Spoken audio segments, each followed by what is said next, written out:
Oi, pessoal. Estou eu aqui de volta para darmos continuidade ao nosso papo prático sobre manejo da via aérea na emergência, incluindo aqui intubação orotraqueal. Se você não viu a parte um, veja, por favor, para não perder o fio da meada. Vamos agora continuar na parte 2. Ainda vai ter a parte 3, que vai ser um vídeo à parte. Na parte 2, vamos começar com a definição de intubação de sequência rápida e falar do preparo, incluindo aqui uma conversa bem prática com relação às medicações, que é a principal dúvida das pessoas que estudam esse tema. Bom, existem várias técnicas de intubação, né? Tem a sequência rápida de intubação, tem a sequência clássica, a sequência prolongada, mas na emergência, a mais usada é a sequência rápida de intubação. E é ela que todos os emergencistas devem dominar, né? Que é a que 90% das vezes vai ser utilizada. De forma mnemônica, a sequência rápida de intubação é lembrada como 7 P's. Primeiro de preparação, depois o P de pré-oxigenação, pré-tratamento, indução em paralisia, posicionamento, passagem de tubo e confirmação, e o pós-intubação. Então vamos começar pela preparação. Deixa eu perguntar a vocês, qual é a primeira coisa que vocês pedem para um paciente que vocês vão intubar? Muito bem. Se você pensou em move, acertou. O paciente que vai ser intubado, ou ele já está grave e precisa ser monitorizado, ou ele vai ficar grave, não é? Porque o paciente que você vai intubar pode evoluir com dessaturação, pode chocar, pode fazer hipoxemia e por aí vai. Então, ó, tem que monitorizar esse paciente, tem que pegar acesso venoso, tá, gente? Move, M de monitor, bota lá o cardioscópio no paciente para você ver o traçado. Afinal, uma das complicações que pode aparecer é a arritmia cardíaca. Ó, de oximetria de pulso, para você ver quando que o paciente está dessaturando ou não. Isso vai ser muito útil na hora da laringoscopia. E ver de acesso venoso. Tenta pegar 2 acessos venosos, de preferência supracubital, um em cada braço, um em cada membro superior, tá? Por que isso? Primeiro, o paciente pode estar chocado ou pode chocar, tá? E aí você precisa de 2 acessos para poder correr o volume mais rápido. Segundo, não é incomum na hora do aperto da emergência um dos acessos infiltrar e você perder aquele acesso. E demora para pegar acesso, então é bom que você tenha outro para poder fazer medicações no outro acesso e assim não perder tempo, beleza? E eu digo mais, não basta só monitorizar, você tem que estabilizar o paciente antes da intubação. A intubação orotraqueal é um procedimento que gera dor, entendeu? Que também pode gerar, na verdade, né? É um procedimento que também faz estímulo vagal e que isso daí pode bagunçar a hemodinâmica do paciente, tanto para uma hipertensão como para uma hipotensão, entendeu? Por isso que um paciente pode parar durante uma intubação. Então, se ele estiver instável antes da intubação, estabilize ele, faça volume, se necessário, faça droga vasoativa, mas não entube um paciente instável, senão você vai perder esse paciente, tá? Mas ok, você já monitorizou ele, agora eu te pergunto, qual é o primeiro equipamento que você pede para a intubação propriamente dita, tá? O pessoal lembra do laringo, lembra do tubo, né?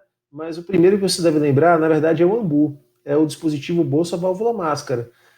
Esse dispositivo aí, você tem que testar, tá? Porque também não é incomum você entubou o paciente, beleza, vamos ambusar. Quando na hora de ambusar, o ambu não funciona. Ele não ventila o paciente, não consegue expandir o tórax. E aí, o que você vai fazer? Boca a boca no tubo? Não dá, né? Eu já peguei essa situação e ainda bem que a gente conseguiu conectar rápido o ventilador mecânico e aí o paciente ele pôde ser ventilado. Então, para não passar por esse perrengue, testa o ambu antes, tá? Testa ele, vê se não está furado, vê se ele funciona direitinho, para você não descobrir depois quando já tiver entubado o paciente, porque às vezes nem ventilador mecânico você tem, e aí se não tiver um ambu, então acabou-se, tá? E depois aí sim, você pode partir para os mais óbvios, né? O laringo, né? Lembrando que o curvo é o laringoscópio de Macintosh e o reto é o de Miller, né? O Miller, o reto, damos preferência para pacientes pediátricos. Lembrando, paciente grandão, maior que 1,70, lâmina 4, paciente menor que 1,70, lâmina 3, beleza? Para você poder laringoscopar adequadamente. Tubo endotraqueal, se for pacientes grandões, seja homem, seja mulher, tubos de 8, 8,5. Se for pacientes pequenininhos, brevilíneos, tubo 7, 7,5, tá certo? Lembrando que quanto maior o tubo, melhor, porque tubos finos tendem a fazer rolha, com o paciente já em ventilação mecânica, entubado há alguns dias. Então, quanto mais calibroso for esse tubo, menos chance do paciente fazer rolha, mais fácil de aspirar também, é melhor para o paciente e para a equipe, tá?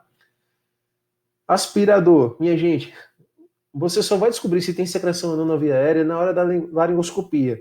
E aspirador é uma coisa que demora para montar, demora para ligar, demora para testar e tudo, tá? A pior coisa é você laringoscopar e ver lá, eita, secreção. Liga aí o aspirador, você vai ver, demora pra caramba. E nisso o paciente vai dessaturando, dessaturando, sabe? Então, deixa o aspirador pronto, ligado, testado, para na hora da laringoscopia, se precisar, é só colocar o aspirador para aspirar a secreção, tá certo?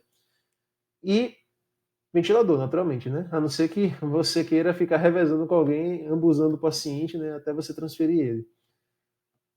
E aí sim, as medicações. Sim, você deve pedir para a enfermagem separar as medicações, de preferência já na dose correta, calculada, separada, para na hora só administrar essa medicação, ok? Se você indicar a intubação precocemente, como eu falei na parte 1, você vai ter tempo para tudo isso, se preparar direitinho, dá tempo até de pescar e poder relembrar qual medicação e qual a dose da medicação você vai utilizar e calcular a dose desse paciente para deixar separadinho e pronto para ser utilizada. Então vamos lá. As medicações, vou falar cada uma das classes dela, né, que são utilizadas na intubação de sequência rápida agora. Elas são divididas em 3 etapas: pré-tratamento, hipnose ou indução e bloqueio neuromuscular. O pré-tratamento tem como objetivo reduzir os efeitos adversos da intubação. E o primeiro efeito adverso que se lembra é a dor, tá certo? Para vocês terem noção, a dor da laringoscopia é maior do que a dor de você fazer uma toracostomia, de você abrir uma costela e você afastar a costela, entendeu? Laringoscopia dói mais que isso, então você imagine como não dói. É por isso que nós utilizamos fentanil, que é o opioide, é um dos opioides mais potentes que existe, tá? Ele é 100 vezes mais potente que a morfina. Ele sempre é encontrado nessa apresentação de 50 microgramas por ml e, como falei, é um opioide e você tem que estar ciente que esse opioide ele baixa a pressão. Então, ó, lembra de estabilizar o paciente, porque se você for usar o fentanil e ele estiver instável, você vai terminar de matar ele, beleza? E ele tem como objetivo, naturalmente, uma analgesia. Lembrando que se quando o paciente é idoso, mais velho, ele não tolera muito bem dor, porque se a dor for muito forte, ele vai liberar adrenalina, e essa adrenalina pode aumentar o consumo miocárdico e fazer o paciente infartar. E esse infarto só ter repercussões hemodinâmicas mais tarde, na UTI, quando ele estiver internado e tudo. Então, dor é indesejável para o paciente, principalmente o paciente grave, porque além de ser desumano, você ainda pode fazer ele piorar mais tarde, beleza? Alivia a dor do paciente em intubação, não entube o paciente sem fazer analgesia antes, tá? Sua dose é 3 microgramas por quilo. E aí eu quero fazer um exercício com vocês. Vamos pegar um paciente de 70 quilos, que é a média da maioria dos pacientes que vão ser intubados. Qual vai ser a dose em ml desse paciente? É fácil. É só você fazer o seguinte, ó. 3 vezes o peso, 70, dá 210, né? E dividir esse valor, 210, pela apresentação, 50. 210 por 50 vai dar em torno de 4 ml é a dose do fentanil. Mas deixa eu te falar um negócio, tá? Isso daqui é a dose de livro, beleza? É a dose que os livros recomendam. Mas na prática, essa dose aí ela é ideal para pacientes mais jovens, sem muitas comorbidades e tudo. Pacientes mais velhos, eles tendem a ter uma resposta mais exacerbada ao fentanil. Então, em vez de usar os 4 ml cheio, é mais interessante que você utilize menos, que você utilize em torno de 2 ml, 3 ml, de metade dessa dose para cima, certo? Não faz os 4 ml cheio para paciente idoso ou com múltiplas comorbidades, beleza? Lembrando que o fentanil também, ele é capaz, por ser um opioide, de reduzir, de suprimir o drive ventilatório. Aí o paciente para de respirar e você precisa ambusar ele se isso acontecer para o paciente não dessaturar. Então, se você quer reduzir a chance do paciente ter o seu drive ventilatório suprimido, também aconselho utilizar uma dose menor que esses 4 ml calculados, ok? A próxima droga é a lidocaína. Lembrando que a lidocaína tem algumas apresentações diferentes, tá? Essa daqui é a mais comum, é a lidocaína 2%, que é de 20 miligramas por ml. Se fosse 1%, seria 10 miligramas por ml. Ela é um anestésico local.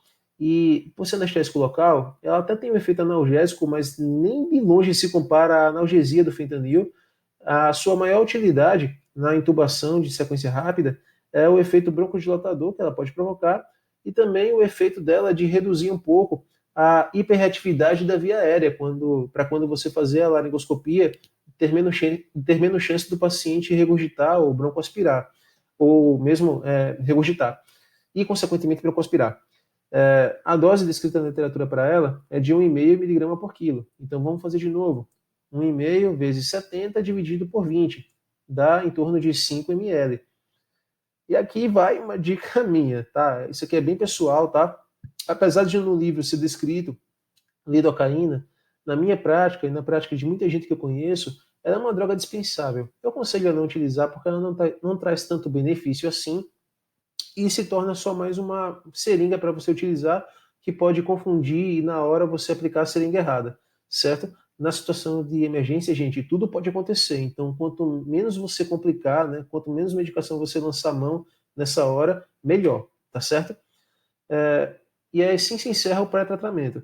Vamos agora aos hipnóticos ou indutores, né? Qual é o objetivo dos hipnóticos ou indutores? É que o paciente não se lembre do procedimento de intubação, que é um procedimento extremamente desconfortável e assustador, não é? Então, por isso que a gente bota o paciente para dormir nessas horas. Quando se pensa em hipnótico, né, botar o paciente para dormir, qual é o primeiro que a gente lembra? É o Dormonide, né? Nome comercial para o midazolam. E ó, atenção, tá? O midazolam tem várias apresentações. Eu coloquei aqui a de 5 miligramas por ml, porque ela é a mais comum, mas já vi de 1 miligrama por ml também, tá? Cuidado, aproveita para indicar a intubação precocemente, para você conferir as ampolas que você tem, tá? E assim fazer os cálculos certinhos e orientar direitinho a dose que você quer para a enfermagem, ok? Bom, o midazolam, logicamente, é um benzodiazepínico, e por ser benzodiazepínico, ele pode reduzir a pressão, ok? E aí você já pode notar, né, que a pior combinação possível para um paciente instável é o quê? Mida e fenta, né? Fentanil e midazolam, porque fentanil vai baixar a pressão, midazolam vai baixar a pressão, e o próprio estímulo vagal da laringoscopia também vai baixar a pressão. Então, tenta evitar essa combinação, tá? Tenta evitar essa combinação de fentanil com midazolam, principalmente para pacientes instáveis ou no limite da estabilidade, aquela pressão 90 por 50, tá? Não é legal fazer essa combinação, beleza? Às vezes nem é legal fazer fentanil nesse pessoal. É melhor um paciente vivo com dor do que um paciente morto sem dor, tá? E aí, ele tem efeito não só hipnótico, mas também tem efeito anticonvulsivante, né? Afinal, nós utilizamos benzodiazepínicos para poder inibir convulsão. Por isso que o midazolam é útil para intubar pacientes com status epiléticos, ok? Só cuidado com o perfil de paciente, que são os pacientes que fazem uso de drogas, né? Sejam drogas lícitas, como o álcool, como também drogas ilícitas, né? Como cocaína, principalmente. E esses pacientes tendem a fazer como eu posso dizer, eles tendem a ter um efeito imprevisível com relação ao benzodiazepínico, sabe? Eu retomo já esse raciocínio. Vamos lá. Qual é a dose do midazolam? A dose do midazolam é 0,3 mg por quilo. Faço as contas. Quantos ml de midazolam eu vou fazer? É só multiplicar isso pelo peso, 0,3 vezes 70, dá 21, e dividir 21 por 5, que dá em torno de 4 ml também, tá? Para esse paciente. Isso daqui para um paciente normal, mas se for um paciente que abusa de drogas, como álcool ou drogas ilícitas, é imprevisível, tá? Às vezes você tem que fazer o dobro ou até o triplo dessa dose aqui para poder sedar esse paciente, certo? Lembrando que isso aqui é uma dose de livre para botar o paciente para dormir. Você pode, se você fizer uma dose menor que essa, por exemplo, 2 ou 3 ml, talvez você não bote o paciente para dormir, mas você vai dar efeito amnésico para esse paciente. Benzodiazepínico é assim, a dose topada bota para dormir, uma dose menorzinha dá só amnésia, uma dose menorzinha dá ansiólise, e por aí vai, beleza? Veja que você não precisa necessariamente botar o paciente para dormir, basta deixar ele com amnésia do procedimento. Já a próxima droga, eu chamo de midazolam mais, tá? Tudo que o midazolam faz de bom, ele faz melhor, mas também tudo que ele faz de ruim faz pior, tá? É o Propofol, né? Que ele tem também algumas apresentações diferentes, tem a 2%, que é o que eu coloquei aqui. 2% significa 20 miligramas por ml. Se fosse 1%, seria 10 miligramas por ml, certo? O Propofol, que ele vem numa solução lipofílica, né, leitosa, o pessoal até brincava, né, o leitinho do Michael Jackson, com o perdão da piada e todo respeito a esse astro que eu sou fã, né, mas o pessoal fala que o que matou ele foi o Propofol, né, que ele fez uma dose muito alta, e o Propofol, ele tem um efeito, no final das contas, GABAérgico. Ele estimula o GABA, que é o nosso principal receptor inibitório. E isso aí, além de botar o paciente para dormir, e além de dar amnésia também, ele também baixa a pressão. Algumas literaturas, elas falam que além de baixar a pressão, ele também reduz a pressão de perfusão cerebral, não sendo, por esse motivo, interessante utilizar em pacientes que fazem hipertensão intracraniana, como pacientes vítimas de TCE ou pacientes vítimas de AVC hemorrágico. Só que existem outras fontes que contestam essa redução da pressão de perfusão cerebral e há colegas que utilizam mesmo nesse contexto daí, sem muitos efeitos adversos. Na dúvida, se você tiver alguma droga melhor, é melhor usar uma droga melhor, tá? Para manter o seu respaldo. E ele tem efeito não só anticonvulsivante, como também tem efeito antimédico. Tudo que ele faz de bom faz melhor, tá? Que o midazolam. Mas ele também baixa mais ainda a pressão do que o midazolam. E ele também tem uma vantagem sobre o midazolam. Ele tem um efeito muito mais previsível, tá? Ao contrário do midazolam, que no paciente que usa drogas pode necessitar de doses maiores para atingir o objetivo, o Propofol não. Ele tem um efeito bem mais previsível, bem mais regular para a mesma dose de livro, tá? Que dose é essa? 1,5 a 2 miligramas por quilo de peso. Tente fazer aí rapidamente. Pause o vídeo, faça a conta para 70 e confira. Isso vai dar em torno de 5 ml. Ah, Rodrigo, se fosse Propofol a 10%, aliás, a 1%, seria 10 miligramas por ml. Tem que fazer a conta toda de novo? Não, é só dobrar isso daqui, ficaria 10 ml. Beleza? E vamos então para a próxima droga, que é a queridinha da galera, né? A próxima droga é o etomidato, que esse sim tem uma apresentação fixa de 2 miligramas por ml. Ele também é um GABAérgico no final das contas, mas por um mecanismo diferente. E esse mecanismo diferente do etomidato o transforma na droga dos 3S. Etomidato é a droga dos 3S. O primeiro é de estabilidade hemodinâmica. Ele não vai nem aumentar, nem reduzir a pressão, ele vai manter a pressão do jeito que estava desde o começo, beleza? Sendo, por isso, uma ótima droga para utilizar em pacientes limítrofes, né? Que não toleram nem pressão muito elevada, nem muito baixa. O segundo é de epilepsia. Ele é uma droga que reduz o limiar convulsivo. Não que o paciente vai convulsionar quando você aplica o etomidato, mas ele pode fazer algum abalo mioclônico assim, que pode até assustar um pouquinho ou perder algum acesso na hora, principalmente se você infundir rápido demais, tá? Por isso que eu recomendo você diluir a etomidato. Essas drogas que eu falei até o momento não precisam ser diluídas, mas o etomidato é altamente recomendável que você dilua, tá? Para poder infundir mais devagar e reduzir a chance de mioclonia. Fora que ele também irrita o acesso venoso, pode até perder a veia, tá? E dói, né? Por esse motivo. E o terceiro é de insuficiência adrenal. Desculpa aí matar o português desse jeito, mas a dica original era de esteroide, mas eu prefiro gravar como insuficiência adrenal, porque aí eu lembro o que ele faz. Ele suprime uma das beta-hidroxilases da suprarrenal e isso acaba aumentando a chance do paciente fazer uma insuficiência adrenal. E essa insuficiência adrenal pode se instalar dentro das próximas 72 horas após a dose e pode se manter por até 72 horas após o seu início. Beleza? E qual a importância de você saber disso? Veja só, imagine você, né, que recebeu um paciente, está numa referência, recebeu um paciente entubado, esse paciente começa a evoluir com hipoglicemia, hipotensão, hiponatremia e hipercalemia. Aí você começa a pirar a cabeça, né? Rapaz, o que esse paciente tem? Tem alguma coisa aí que não me passaram no caso clínico dele, que está fazendo essa complicação? É doença de base e outra coisa. Mas aí, se o encaminhamento for bem feito, vai estar lá relatado que você, que encaminhou, né, para mim, que estou na referência, usou etomidato. Aí eu vou raciocinar, poxa, não, peraí, essa daí, hipotensão, hipoglicemia, hiponatremia, hipercalemia, é a tétrade clássica da insuficiência adrenal, que pode ser justificada pelo uso do etomidato. Aí eu fico mais tranquilo e paro de quebrar a cabeça com esse paciente. E posso tratá-lo, né? Qual o tratamento? É só dar um corticoide, não qualquer corticoide, tem que ser um corticoide com ação mineral a corticoide. Exemplo, hidrocortisona, dose de ataque de 300 e 100 miligramas depois de 8 em 8 horas, beleza? Por 72 horas, que é o período em que a suprarrenal fica suprimida, beleza? Bom, agora vamos à dose. A dose do etomidato é a mesma do midazolam, 0,3 miligrama por quilo. Faça as contas, pausa aí o vídeo, faz a conta para o paciente de 70 quilos. Quanto que dá? Lembra? É só multiplicar 0,3 vezes o peso, que aqui é 70, dá 21, e dividir isso por 2, o que vai dar em torno de 10 ml, ok? Convenientemente, a ampola tem 10 ml. Lembra de pegar esses 10 ml e diluir 1 para 1, tá? Tipo, 10 ml de etomidato com mais 10 ml de água destilada, ou de soro fisiológico, ou de ring lactato, tanto faz. O importante é diluir 1 para 1 para poder infundir mais devagarzinho, irritar menos a veia e reduzir a chance do paciente fazer algum abalo mioclônico lá. Ah, Rodrigo, mas tá, e aí? É só isso que precisa saber sobre a epilepsia? Na verdade, a maior mensagem é que você lembre que o etomidato ele não serve para se intubar pacientes que estão em estados epiléticos, tá? É nessa hora, nos estados epiléticos, que o midazolam, que ninguém gosta, né?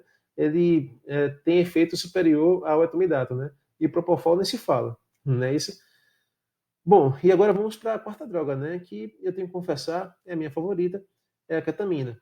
Sempre está na apresentação de 50 mg por ml.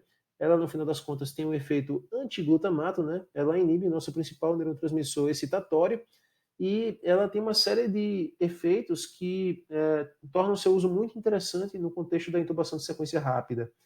Primeiro, a hipnose que ela provoca, ela é uma hipnose dissociativa. O que é isso? Ela dissocia, ela separa o córtex do tronco encefálico. E aí, qual é o efeito disso? Quer dizer que o paciente vai dormir, mas ele vai manter os reflexos basais do tronco encefálico. Entre eles, o reflexo de respiração, o drive ventilatório. É por isso que o paciente com ketamina, ele dorme, mas ele continua respirando normalmente. O que é muito bom, tá? Vai lá, algumas pessoas falam que não é tão eficaz quando a respiração é normal, mas aí você só vai saber na hora. E na maioria das vezes, na minha prática que eu fiz, para não dizer em todas, os pacientes respiraram tão tranquilamente que eu até esqueci que eu tinha sedado eles, né? Tava lá pré-oxigenando e ele sedado e se mexendo, aí eu coçava o olho dele e ele não piscava, tá sedado. O reflexo seria abolido. Ketamina é muito boa nesse sentido, tá? Quando você quer manter o drive ventilatório do paciente. Por isso que ela é utilizada na sequência prolongada de intubação. E além disso, ela também tem mais um efeito legal. Ela tem efeito analgésico. Ela dispensaria, por exemplo, o uso do fentanil, tá? Claro que a analgesia dela não é tão potente quanto a do fentanil. E você até pode associar o fentanil numa dose menor, né? Botar 2 ml de fentanil com a ketamina, mas ela pode até mesmo dispensar o uso do fentanil se você não tiver tanto tempo para preparar duas drogas, né? Tiver que escolher só uma, dá para usar a ketamina. E ela também ainda provoca uma liberação de catecolaminas endógenas, o que vai elevar a pressão do paciente pela liberação endógena de catecolaminas, como noradrenalina e adrenalina, e também vai provocar broncodilatação, sendo muito útil para paciente que está com broncoespasmo grave, asmático grave ou DPOcítico grave. Excelente. Tipo, imagine que ela é o fentanil combinado com o midazolam, que em vez de baixar a pressão, aumenta a pressão. Perfeito. Que ainda mantém o paciente respirando. Ótimo, é tudo que você queria, não é? Só que aí ela não é uma droga perfeita, né? Ela tem algumas desvantagens que é bom você estar atento. Primeiro, ela não aumenta a pressão, ela promove a liberação endógena de catecolaminas, que por sua vez que aumenta a pressão. Isso quer dizer o quê? Quer dizer que se o paciente não tiver reserva de catecolaminas endógenas, por exemplo, o paciente que está lá em choque séptico há muito tempo, ele não vai aumentar a pressão. Ele não vai ter catecolamina endógena para poder liberar. Pelo contrário, ele pode até baixar a pressão, né? Porque o efeito puro mesmo da ketamina é reduzir a pressão. Segundo, logicamente também não vai broncodilatar, né? Segundo, a ketamina, ela, por manter os reflexos do tronco cefálico, ela tem chance de provocar laringoespasmo, da laringe do paciente fechar. Mas aí é só você utilizar bloqueador neuromuscular, que aí a laringe relaxa, as cordas vocais relaxam, e aí você pode passar o tubo facilmente, tranquilamente. E o terceiro efeito adverso que ela tem, que não é tão relevante assim, considerando que o paciente está precisando ser entubado, mas que é bom você saber, é que ela tende a provocar sonhos vívidos. principalmente na fase do despertar da ketamina. E esses sonhos vívidos podem ser tanto bons quanto ruins. Os anestésicos até brincam, né? Que quem usa ketamina ou fica viciado e quer mais, ou fica traumatizado, tem uma bad trip, sonha pesadelos. Tem relatos, inclusive, de pacientes do sexo feminino que sonham que o médico que intubou estava abusando delas. Então, qual é o lance, né? Vai deixar de usar a ketamina por isso? Não. É só você associar alguma outra droga que tem efeito amnésico. Que droga é essa? Que eu falei mais cedo.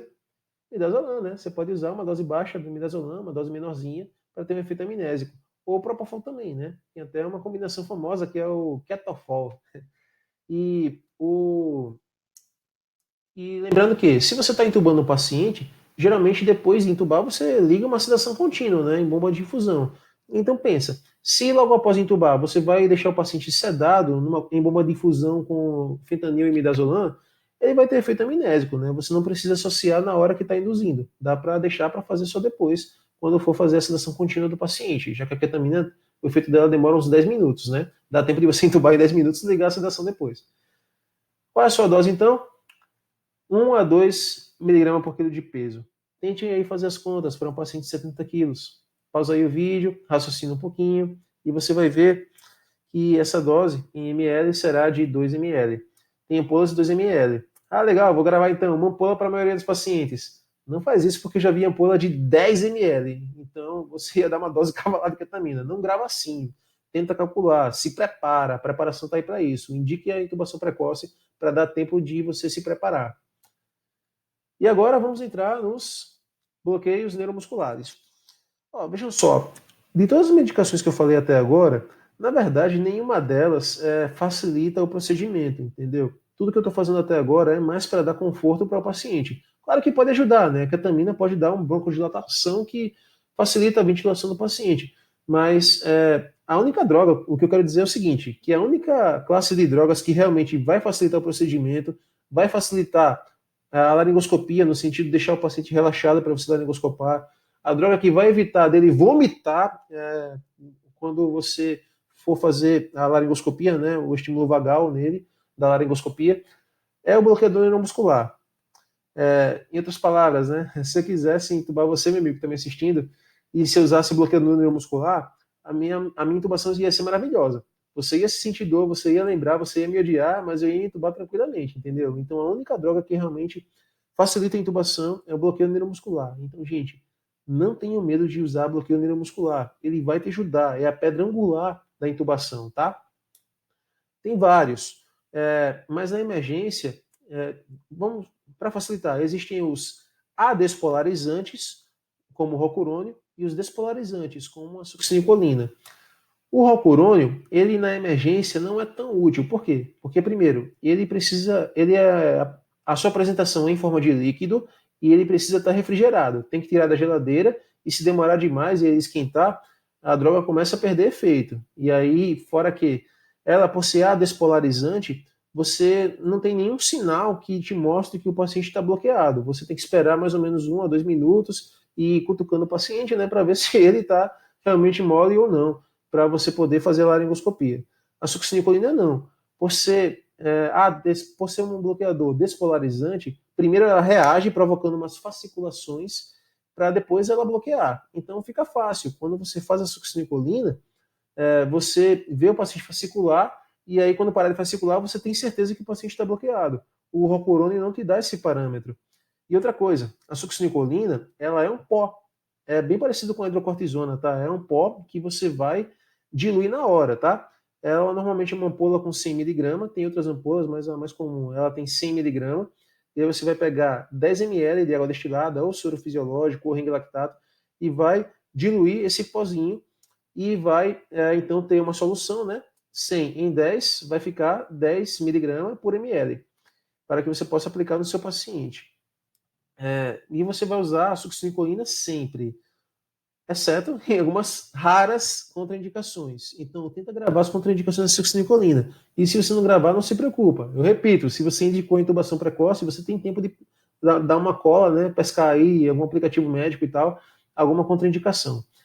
Que contraindicações são essas? Tudo vai girar em torno de efeitos inerentes ao efeito Despolarizante da succinilcolina. Eu explico melhor. História de hipertermia maligna, né? Paciente que já foi usado succinilcolina e fez hipertermia maligna no passado. Muito raro, e geralmente quando acontece o paciente sabe, né? Ele sabe relatar que foi fazer alguma cirurgia e teve reação à anestesia, não é?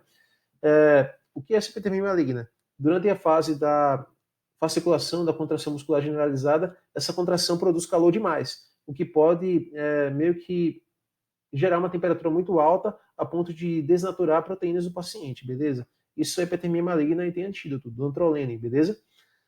Outra contraindicação, que aí não é só para succinilcolina, não, é para todos os relaxantes musculares, são miopatias. E é uma contraindicação que chega a ser óbvia, que eu nem deveria falar, porque pense comigo, é aquele paciente que está com miastenia graves, é aquele paciente que tem paralisia, distrofia muscular de Duchenne, aquele paciente que sofreu uma picada de coral ou de cascavel, né, que são cobras que têm efeito miastênico também. Ou seja, são pacientes que já são relaxados, molinhos, por vida, que não precisa você usar o bloqueador neuromuscular, porque ele já está, de certa forma, bloqueado pela sua doença. Então, você não vai usar nem succinilcolina nem rocurônio. Mas aí, as outras contraindicações, todas elas giram em torno do potássio. Lembra que a succinilcolina, ela reage no receptor de acetilcolina, o que gera aquela despolarização, né, aquela onda de despolarização em que o potássio sai da célula para mais tarde ser trocado pela bomba de sódio e potássio, não é? E aí perceba que é uma alteração bem fugaz, né, que você faz de potássio, né? Você está tirando de forma bem rápida uma pequena quantidade de potássio. Mas se esse paciente tiver uma hipertermia, uma hipercalemia já, coisa, não é besteira não é coisa de 6, 6,5, não, é coisa de 8, 9, tá? Hipercalemia, hiperpotassemia, a ponto de já ter alteração eletrocardiográfica, essa virada de potássio para o meio extracelular pode ser suficiente para virar a balança e gerar uma arritmia e o paciente poder evoluir até mesmo com parada cardíaca durante o procedimento, beleza? Então é bom você conhecer o potássio do paciente, se possível, né, antes da intubação, né, ou então você pelo menos deixar ele monitorizado para você reconhecer, caso ele evolua com algum sinal de hipercalemia, você fazer o antídoto, que é o gluconato de cálcio, beleza? E outra contraindicação é o paciente que está no terceiro dia após uma lesão grande ou uma desnervação grande. Deixa eu explicar melhor. Exemplo, grande queimado. O que acontece, né? Rabdomiólise grande, upregulation de receptores de acetilcolina na placa motora, e aí a succinilcolina, que ia reagir com uma quantidade normal de receptores de acetilcolina, vai reagir com muito mais receptores, o que vai provocar muito mais liberação de potássio e também maior chance de fazer hipertermia maligna, beleza? Ter só esses cuidados, que aí você perceba como eles são raros, tá? Você não vai contraindicar a succinilcolina de rotina por conta disso. E informação de utilidade pública, tá? A succinilcolina tem outro nome, succinilmetônio. Em algumas emergências você só encontra por esse nome, succinilmetônio, beleza? E qual é a sua dose? 1,5. Na verdade é entre 1 a 2 miligramas por quilo de peso. E aí, se você for por essa lógica, para o paciente de 70 quilos fica fácil, né? Na verdade, para o paciente que tem de 70 a 100 quilos, você pode fazer 100 miligramas, né? 10 ml dessa solução que você preparou, a ampola inteira, para todo mundo. Beleza? Lembrando que quanto mais você fizer, mais bloqueado o paciente fica e mais rápido o bloqueio vem também. Beleza? E aí, para encerrar, né, essa chuva de informação aí de medicações, não adianta eu dar informação se a gente não praticar. Então vamos praticar um pouquinho, tá? Ajuda aí, gente. Caso clínico. Dona Gertrudes, 68 anos, idosa, caiu da escada, chegou em Glasgow 12, você indicou tomografia e viu lá essa lâmina biconvexa, né, um hematoma epidural. Beleza, tranquilo, chama a neurocirurgia. Mas enquanto o neurocirurgião não chega, a paciente evolui com Glasgow de 7, ou seja, menor que 9, indicação de intubação, sim, você vai entubar ela. E aí eu te pergunto, o que você vai usar no pré-tratamento para ela? Calcula aí rapidinho, né? Pesca aí, exercita, pausa o vídeo. Calculou? Vamos pro gabarito, tá? Você vai usar ou fentanil ou lidocaína. Aliás, você vai usar, pela literatura, né? Fentanil e lidocaína. Eu utilizaria só fentanil, tá? Mas, ó, eu não faria os 4 ml cheio, não. Beleza? Eu faria menos por ser idosa. E a pressão dela tá limítrofe. Eu faria, no máximo, 2 ml para ela, tá? Indução. Você vai usar o que para ela? O que você pode utilizar? A pé dela está limítrofe, não tá? Você vai usar Propofol? Você vai usar Midazolam? Não, as drogas que são permitidas aqui são o etomidato ou a ketamina, beleza? E a paralisia, bloqueio neuromuscular. Vai contraindicar a succinilcolina para ela? Checa aí as contraindicações. Ela não tem nenhuma, entendeu? Não tem fator de risco nem nada para hipercalemia, nem nada. Ela não é renal crônica, nem nada. É só deixar ela monitorizada e ficar atento, né, para qualquer sinal de arritmia do potássio para fazer um antídoto. Do contrário, succinilcolina. Bom, próximo caso. Maria Quitéria, 20 anos, asmática, chegou com tórax silencioso. Indicação clássica de intubação na asma. O que você vai usar no pré-tratamento? Bom, a droga que a literatura descreve, né? É a lidocaína pelo efeito broncodilatador, mas eu confesso que eu dispensaria essa droga na minha prática. Mas se quiser utilizar, você está respaldado, beleza? Rodrigo, pode usar o fentanil? Até pode, mas se você pode perder menos tempo utilizando de uma vez outra droga, né? Já que a paciente está em tórax silente e ela pode, e você tem pressa, né? Você pode usar que droga aí, que tem efeito analgésico, broncodilatador? Ketamina, beleza? 2 ml, ampola inteira, uma paciente jovem e tal, ela vai se beneficiar muito da ketamina. Tem contraindicação a bloqueio neuromuscular para ela? Nenhuma. Você não só pode usar, como você deve usar, já que a ketamina ela tem o risco de fazer laringoespasmo. Então é bem interessante que você faça o bloqueador neuromuscular para esse paciente. Próximo caso. Mário Jorge, 20 anos, paciente que está com status epiléticos, refratário a diazepam, fenitoína, a barbitúrico. O que você vai fazer? Sedar ele e entubar, não é? Pré-tratamento, vai fazer alguma coisa? Não dá tempo. Você tem pressa, esse cara está em hipóxia já há muito tempo, beleza? Faça logo alguma medicação indutora que tenha efeito anticonvulsivante. Quais são as duas? Midazolam e Propofol. Qual você vai dar preferência? Propofol, que tem efeito mais anticonvulsivante, mais previsível, meia vida rápida e tal, tá? E também vai fazer o bloqueador neuromuscular para facilitar o seu procedimento. Beleza? Gente, foi sofrido, eu sei, mas acabamos. Missão cumprida. Acabamos a parte 2. Próximo vídeo será sobre a parte 3, em que chegarei na parte que todo mundo quer ver, né? A passagem do YouTube e confirmação, né? A parte que o acadêmico fica doido para ver. Então, não percam. Até daqui a pouco.